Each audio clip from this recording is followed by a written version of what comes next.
চাষ করতেন। রাসূল সাল্লাল্লাহু আলাইহি ওয়াসাল্লাম ওনার এই অর্গানিক ফলমূল আর শাকসবজি খুব পছন্দ করতেন। ফলে উনি প্রায় সেই মরুপল্লী থেকে রাসূল সাল্লাল্লাহু আলাইহি ওয়াসাল্লামের জন্য অর্গানিক ফ্রেশ ফ্রুট আর শাকসবজি মদিনায় নিয়ে আসতেন এবং এগুলো ফ্রিতে দিতেন রাসূল সাল্লাল্লাহু আলাইহি ওয়াসাল্লামকে অ্যাজ এ গিফট।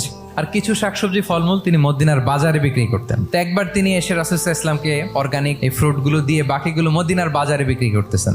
রাসূলুল্লাহ সাল্লাল্লাহু আলাইহি ওয়াসাল্লাম বাজার ভ্রমণে গেলেন, যে দেখে ওই তো জাহের। তো ওনাকে দেখেই রাসূল সাল্লাল্লাহু আলাইহি ওয়াসাল্লাম পিছন থেকে এরকম ঝাপটে ধরলেন। উনি তো দেখতে পারতেছেন না কে ধরলো। উনি বলে মান হাদা আরসিলনি, এই ছাড়ো ছাড়ো। যখন পিছনে ফিরে দেখে আল্লাহ রাসূল সাল্লাল্লাহু আলাইহি ওয়াসাল্লাম এখন আর ছাড়াছাড়ি করে না, এখন ওনার পিঠটা রাসূল সাল্লাল্লাহু আলাইহি ওয়াসাল্লামের বুক মোবারকের দিকে আরো লাগাই দিচ্ছে এইভাবে। ফান করে বলতেছেন, এই একটা দাস আছে আমার কাছে, এই লোকটারে কে কিনবে, আমি বেচবো। জাহের রাদিয়াল্লাহু তাআলা আনহু বলেন, ইয়া রাসূলুল্লাহ, আমি কালো মানুষ, আমি সস্তা মানুষ, আমারে বেচলে বেশি দাম পাবেন না আপনি। রাসূল সাল্লাল্লাহু আলাইহি ওয়াসাল্লাম বললেন, হে জাহের, তুমি আল্লাহর কাছে সস্তা নও, তুমি আল্লাহর কাছে বড্ড দামি।